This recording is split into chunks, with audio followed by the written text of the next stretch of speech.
Olá, meus amigos, sejam todos muito bem-vindos ao canal Politizando. Eu sou o William Jacob e começo pedindo a ajuda daqueles que não se inscreveram. Quem puder, se inscreva no canal, ative as notificações. Se gostar do vídeo, deixa o like, comente alguma coisa aqui, porque tudo isso nos ajuda no engajamento. E quem puder compartilhar em grupos, WhatsApp, Facebook, isso também é muito importante. Pessoal, no dia 14 de outubro, Marco Antônio Villa, nos seus vídeos diários ali, fez uma análise do movimento de Ciro Gomes de realmente se distanciar cada vez mais do PT. Antes de ele entrar no assunto Ciro Gomes, ele chegou a comentar rapidamente a fala do Haddad que o PT não é um partido de esquerda, mas de centro-esquerda, e abre aspas para o professor Villa. Governo do PT nunca foi de esquerda, foi o governo em que os bancos mais ganharam no Brasil. Já viram algum governo de esquerda que o sistema financeiro teve lucros fabulosos? O grande capital foi aliado do Lula. E o Villa continuou dizendo que talvez nem de centro-esquerda o PT seja, mas de centro. E chama a atenção de que com algumas tinturas e alguns programas sociais.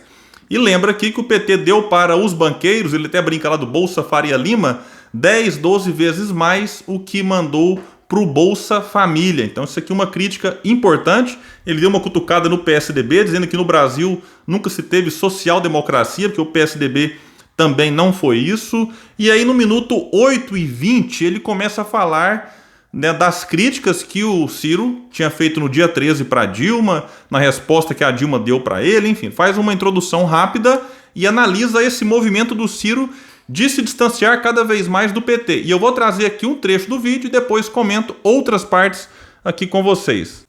Com as questões do Lula. A grande questão é óbvio, qualquer pessoa que entende um pouquinho de conjuntura eleitoral, que o Ciro só tem uma chance, ser o anti-Lula. É isso. A questão é isso, ele precisa ser o anti-Lula para enfrentar Bolsonaro ou algum outro que apareça por ali. Então, e para ser anti-Lula, ele precisa falar o que foi o governo Lula-Dilma. Primeiro ele focava mais no governo Dilma, né? Agora focando no governo Lula, do qual inclusive durante um dos mandatos ele fez parte como ministro da Integração Nacional e atacando a figura do Lula, do PT em relação à corrupção, né? Petrobras, Petrolão, Mensalão, etc. É isso, e esse é o papel. Agora, o desafio para o Ciro Gomes é como ele vai conseguir fazer esses ataques, que é condição sine qua non para se constituir como um polo alternativo, ao mesmo tempo manter a política das ideias, das propostas, do projeto. Livro, inclusive, que ele foi entrevistado no nosso canal, vocês se recordam, né? Como é que ele vai fazer essa combinação? E também mirando no Bolsonaro, né? Claro que é seu alvo prioritário político, entenda-se, né?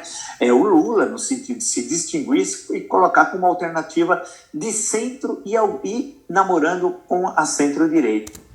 Pessoal, o que o Villa fala aqui é o que eu tenho insistido no canal, de que o Ciro mantém o seu projeto de centro-esquerda. O livro do Ciro foi escrito em 2020, atualíssimo. E ele faz gestos políticos em direção ao centro e à centro-direita. E com esses gestos ele consegue manter um diálogo com alguns setores que definitivamente não querem nem Lula nem Bolsonaro, sem que isso signifique igualar os dois, Reinaldo Azevedo. Que o Reinaldo está nessa ideia assim, quando você fala, eu não quero nem Lula nem Bolsonaro, você está igualando. Não, você está simplesmente dizendo, não quero nenhum deles. No segundo turno, se tiver Lula e Bolsonaro, cada um faz a sua escolha. Agora, para que antecipar para agora, há um ano das eleições, essa coisa de que eu tenho que ficar com a faca no pescoço para escolher ou um ou outro? Não. Então o Ciro faz esse movimento, se distancia do Lula, do PT, algo que já tinha feito de maneira bem veemente também em 2018, logo após as eleições. Lembrando que o Ciro concorreu contra o PT em 2018, nunca deixou de criticar o PT. Compartilhei essa semana no meu Twitter uma fala do Ciro, uma manchete jornal, em 2006, o Ciro criticando o modelo econômico no governo Lula e a aliança PT-PMDB. O Ciro tem se apresentado como um candidato que aponta dedo aqui e ali e que fala de projeto. Inclusive, na entrevista com o professor Marco Antônio Villa, eu gravei um vídeo sobre ela, o Ciro ficou 15 a 17 minutos explicando o que ele fará do ponto de vista econômico se for eleito. Na questão da dívida das famílias, das empresas, das cidades, dos estados, enfim, na questão da reindustrialização do país. Então, realmente, o Ciro tem feito isso, sim, de criticar aqui e ali e apresentar uma proposta. Agora, precisa fazer com que as pessoas saibam disso, porque acontece que a imprensa acaba dando mais ênfase em quê? Nas críticas. E detalhe, a imprensa dá mais ênfase nas críticas que o Ciro faz ao PT. O Ciro vira e mexe e critica duramente o Bolsonaro, mas isso não vira manchete, coisa realmente engraçada. E o Ciro fala de projeto, fala de ideia e também não vira manchete.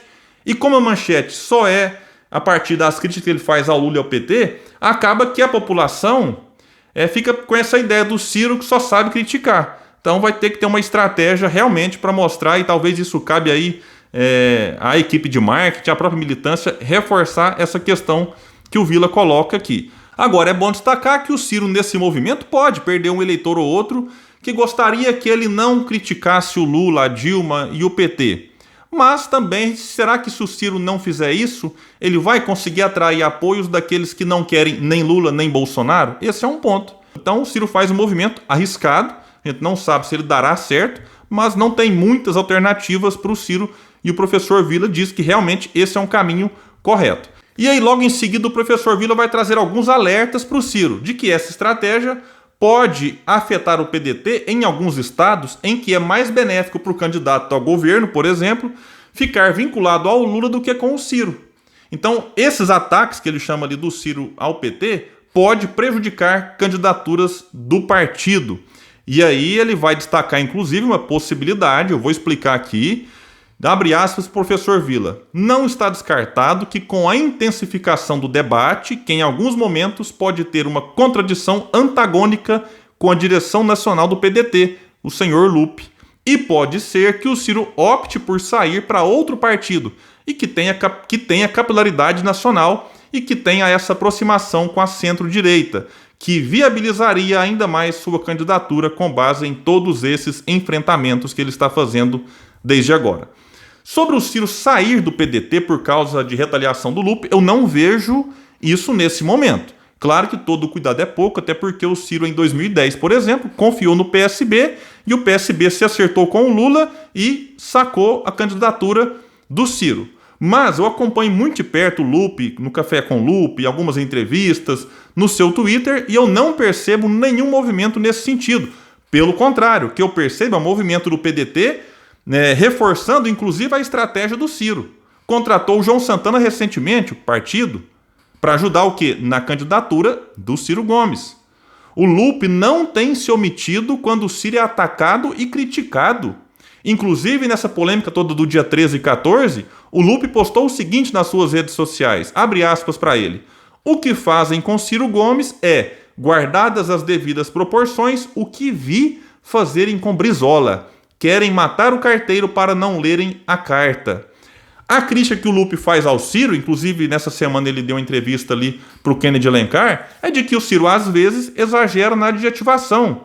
E quem foi questionado, se ninguém avisa isso para ele, o Lupe falou, olha, todo mundo fala, mas é do estilo. E o Lupe lembrou que os adjetivos não são falsos, não é que a pessoa não mereça aquele adjetivo, mas eles têm consciência que o Ciro precisa realmente moderar um pouco isso, mas o Lupe deixou muito claro. Isso é do estilo dele, a gente tem que também respeitar. Então, reforço aqui, baseado no que eu acompanho, não percebo que exista realmente, nesse momento, chances do Ciro sair do PDT e ir para outro partido. E o Vila, mais na frente, vai falar de exemplos dessa questão regional que pode atrapalhar o PDT. Ele cita a questão do Requião, que saiu do MDB, e hoje, se a gente for analisar assim pela lógica, o partido que em termos de ideia melhor acomodaria o Requião seria o PDT. O Requião é um crítico do neoliberalismo e não faria sentido para ele ir para o PT, por exemplo, que durante o governo Lula manteve no Banco Central durante 8 anos, gostou tanto que ficou todo o período Lula, Henrique Meirelles, que tinha acabado de ser eleito deputado federal pelo PSDB. Nem chegou a assumir porque recebeu o convite e teve então que sair do partido para assumir o Banco Central. E o Requião realmente é alguém que já falou várias vezes que não concorda com as críticas do Ciro em relação ao Lula da forma como ela é feita. Então pode ser que o Requião prefira ir para o PT, com todas as contradições do partido, do que ir para o PDT. Reforçando também que o Requião tem projeto ali de se candidatar ao governo do Estado. Eu acho que, independente do partido, o Ratinho nesse momento aparece como favorito. E ele indo para o PT, ele vai ter que lidar com uma rejeição altíssima do PT e do Lula no Paraná. Então acho que no PDT ele conseguiria reduzir um pouco isso e talvez teria um pouco mais de sucesso. Mesmo assim, eu acho que a situação ali é difícil. E o Vila vai citar também o Everton no Maranhão. Ali realmente a situação é um pouco mais complicada porque o Lula no Nordeste, diferente do sul do Brasil, tem uma alta popularidade. Então lá vai ser muito comum que o Lula tenha mais de um palanque em vários estados. Só que tem um detalhe importante, o PT acabou de lançar a pré-candidatura do Felipe Camarão, secretário de Flávio Dino, ao governo do estado. Então vamos ver como é que o Everton vai se comportar se o PT realmente insistir e levar essa candidatura para frente, como é que fica a situação do Everton. Então é um detalhe para a gente pensar. E assim, realmente a situação em alguns estados é delicada, cada estado vive uma realidade diferente, local em que o Lula tem popularidade alta, popularidade baixa. É uma situação realmente difícil, não só para o PDT, mas para vários partidos. No Maranhão, só para pegar outro exemplo, o Carlos Brandão, vice do Dino, também pré-candidato ao governo, é do PSDB. E também se encontrou com o Lula quando ele esteve lá. Só para a gente ver como que é a situação. E só para dar uma pinicadinha, o Lula também se encontra com a família Sarney e Edson Lobão e Lobão Filho. Tudo Maranhão. Enfim, ele acena para todos os lados e acabou de lançar o pré-candidato do partido, repito, Felipe Camarão. Agora, sobre o PDT perder quadros por conta dessa fala do Ciro, algo também que o Vila chama atenção, é uma possibilidade. Mas há uma outra possibilidade que é o PDT ganhar políticos por conta da postura do Ciro. Datena é um caso. Pode ser que ele saia da União Brasil e vá para o PDT. Isso só se daria até por conta da amizade que tem com o Ciro, e acredito que isso não aconteceria se o Ciro ficasse agora aí elogiando o Lula, elogiando a Dilma. Então, só para a gente ver que pode acontecer perdas e ganhos. E se a gente pega a eleição de 2020, o PDT elegeu 2 prefeitos em capitais, Fortaleza e Aracaju. O PT não elegeu nenhum. Além disso, o PDT conseguiu fazer alianças bem-sucedidas em outras capitais, tendo aliança com o PSB, com DEM e PSDB. Lá em Natal, por exemplo, numa chapa com Álvaro Dias, do PSDB. Em Salvador, numa chapa com o DEM, Bruno Reis, recebendo ali o apoio de ACM Neto. E na capital de Pernambuco, Recife, elegeu Isabela Roldão na chapa ali com João Campos. E também em Maceió, o PDT indicou a vice. Então, em 2020, a última eleição que a gente tem para analisar, essa postura do Ciro, que já era, para quem acompanha o Ciro sabe, o Ciro já vem criticando o PT duramente há muito tempo. Isso não afetou o partido, pelo contrário, ele saiu melhor do que os seus concorrentes, digamos, no campo progressista. Então ficaremos atentos, vendo se realmente alguma coisa que o Vila falou aqui pode se concretizar no futuro, mas a princípio, bacana, o Vila reconhece que a postura do Ciro é correta, se ele realmente quiser se viabilizar como um candidato, uma alternativa para o país, que aponta os erros, mas que fala de projetos e de ideias. E sobre esses alertas que o professor Vila faz, ficaremos atentos. Qualquer novidade a gente traz aqui para vocês no canal Politizando. Valeu, pessoal, e até o próximo vídeo.